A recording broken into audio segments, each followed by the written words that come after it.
Hello, thank you for watching this third part of the PowerPoint. We're going to be doing just links today, and we're using our slideshow that we were building from the last two times in the last previous videos on a D&D campaign in Ravenloft.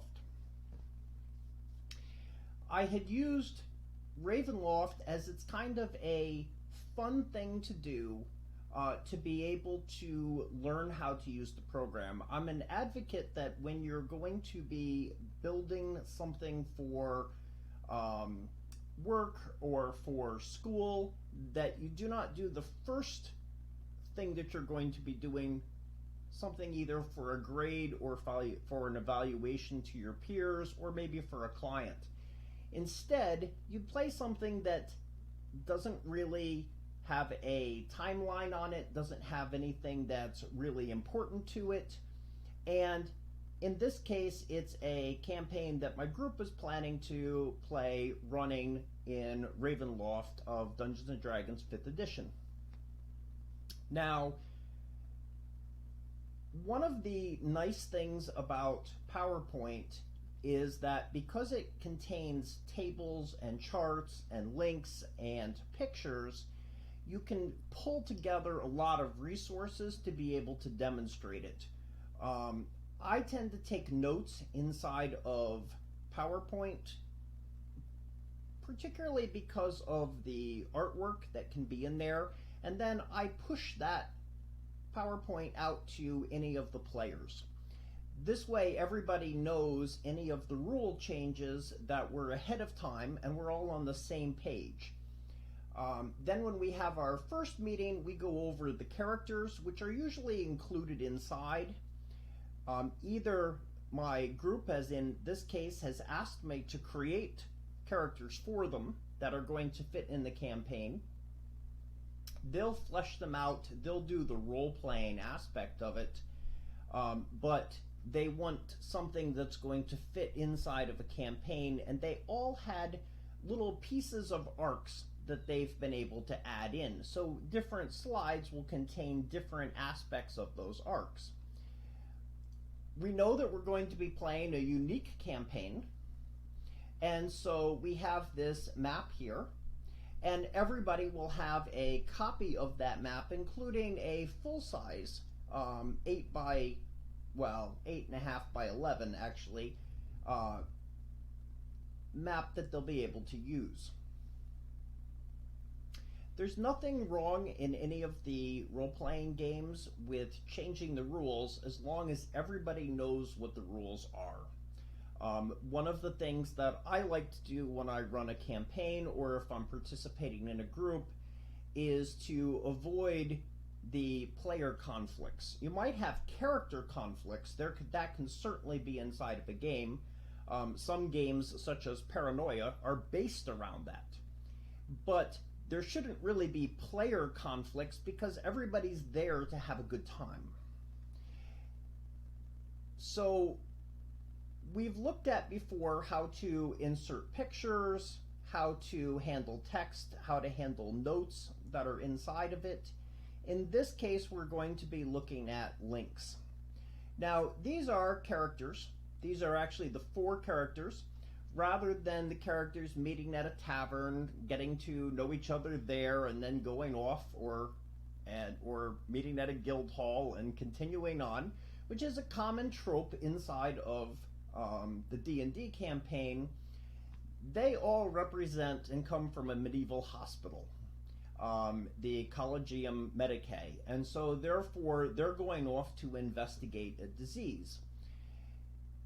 These were potential settings that we were going to work with, but we've instead decided to work with a Ravenloft, but we're using elements of the 2nd edition, which is basically that a lot of the divination magics don't work. So the characters are going to have to do a little detective work. And that was something that my group was interested in. Now, I want them to be able to see resources for Ravenloft, but I do not necessarily want to be spending all of our time with me saying, well, you can go here or you can go here to do it. So instead, I'm going to just create a link. I can put my cursor inside of the word that I'm going to link, and then you can either right click and you can end up with context clicks that will sometimes add in and say, I'm going to put in a link. And you can also go into you can highlight something and you can end up with this kind of a link here. For some reason the context click is not working, it's pulling up that box. Personally, I always go to the ribbon on the top.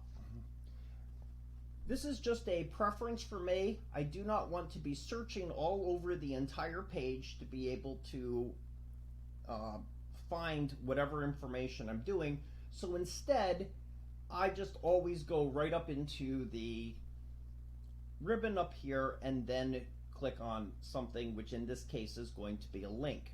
When I set up the link, it's going to default to the download folder. Because I was working with Photoshop, these are mostly all applications and tutorials for Photoshop. In this particular case, I'm going to put in a internet address, and that internet address I already have set up from the Boathouse, which is a fan-made page for resources for Ravenloft. You can come up here and copy, and then go back to the PowerPoint presentation and paste. In this case,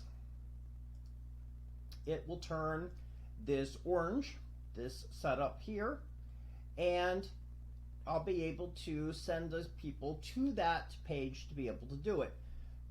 To run it, just hover the mouse over it and hit Control-click. This works in this pages that you're setting up to make it. It also works when you're running the slideshow itself. And then it will take them directly to that page. I find this to be a really helpful thing to use. If you are a student or you're at work and you're setting up a PowerPoint, particularly if you have to email the PowerPoint, we talked about in the pictures PowerPoint the difference between linking and embedding pictures and video. If you embed pictures and video, you're going to become quite large in your size of PowerPoint.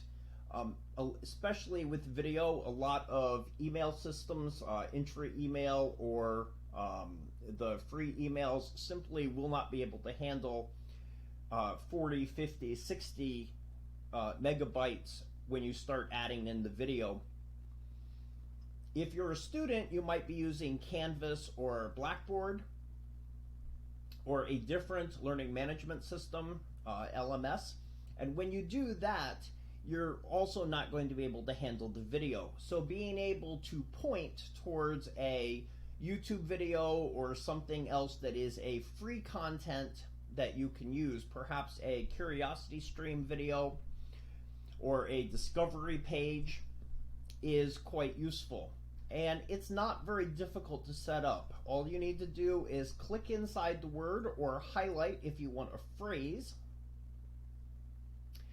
Either click on the link or come up into the top and click up here. There's no functional difference between going into the context menu or going into the ribbon.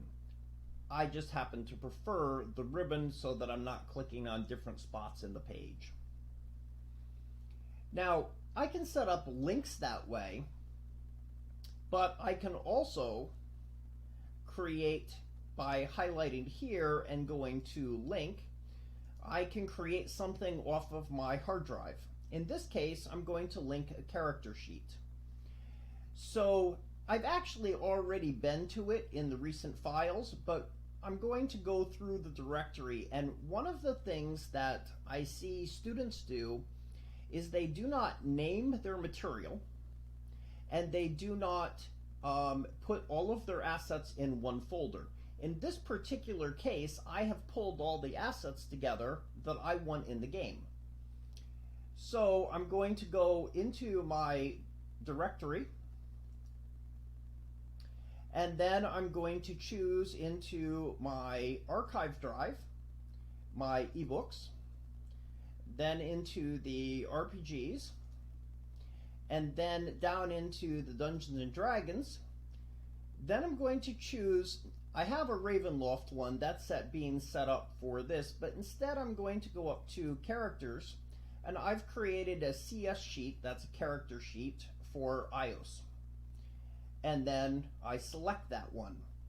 Now this time when I select it, instead of it going to a page somewhere off on the internet, it's going to go to my particular drive and pull up that image.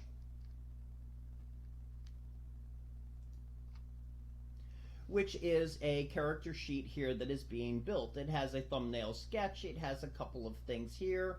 I'm starting to put in the values and fleshing it out. Now, the thing with putting in a link to the drive is that when this goes out to another person, and I've emailed the presentation, if they do not have the artwork on their drive, then they won't be able to see that picture. And sometimes this happens. Students will spend hours setting up a PowerPoint. In fact, when I was in school, I had a whole group and we put it together, but not everyone in the group embedded the photos. So when we went to present to it, some of the pictures weren't shown.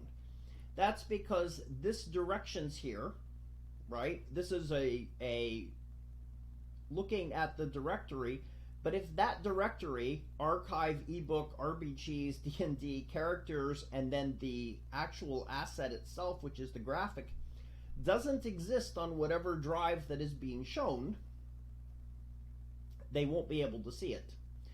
There are reasons that you might want to do that beyond space saving. For one thing, it can help out with security because they cannot access your artwork unless they have access to your drive.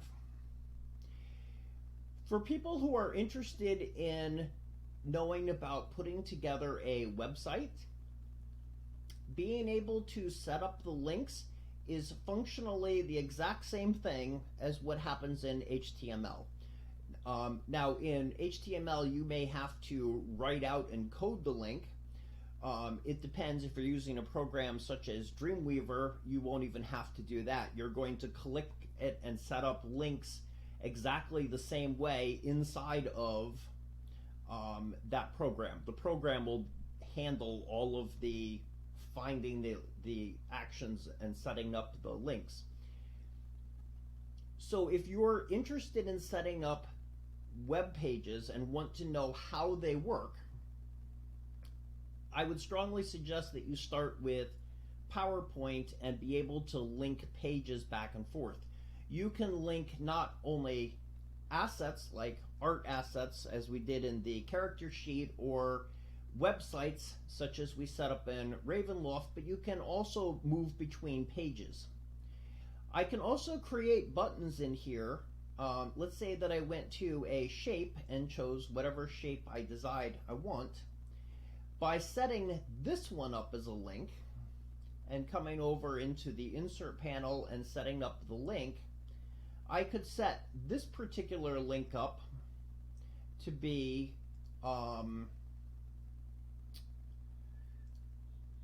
here.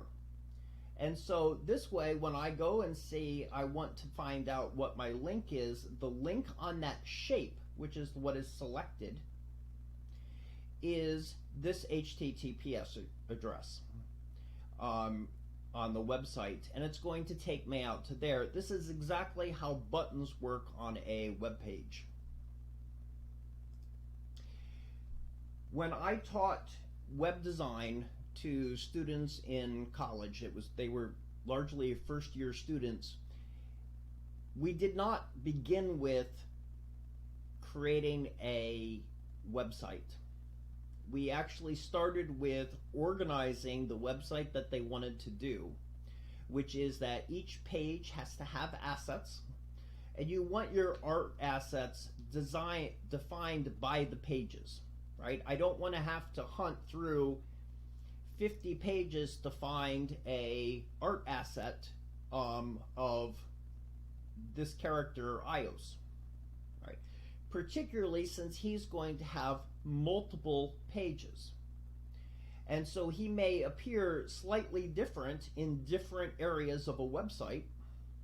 If I'm setting up a website on this campaign, perhaps I'll even have videos, and so I want the pages to have their own assets in there. The organization of the website is the most important, right, in my opinion. One of the things that always irritates me when I look at somebody's website or I'm supposed to give feedback, and I don't always give the best feedback, or at least the most positive feedback, is that it needs to be organized. You need to have, it's not so bad when you're on one person looking through your website and it's a one-person operation. But as soon as you start bringing other people in, 5, 6, 7, 10 people, you have somebody else that's going to be editing the website, then you really need to be using the same conventions, and you need to have it organized so that people can find your work. And that's why we started in PowerPoint, because PowerPoint brings in your assets, that's your photos, your documents, your PDFs, your tables, and it pulls it in from the other sources, perhaps a Word document or from Acrobat or from Excel. And it also allows you to organize your folders on your directory so that you get used to being able to find those comments. Now, there's a lot more inside of PowerPoint that you can do in just these three, but I wanted to give people an introduction to what you can do inside of PowerPoint by setting up text and pictures, using it to take notes for it, particularly if you have multiple people taking notes, and being able to then give it as a presentation that can go out to multiple people to give feedback on something such as, in this case, a game. Thank you for watching, and I'll see you soon.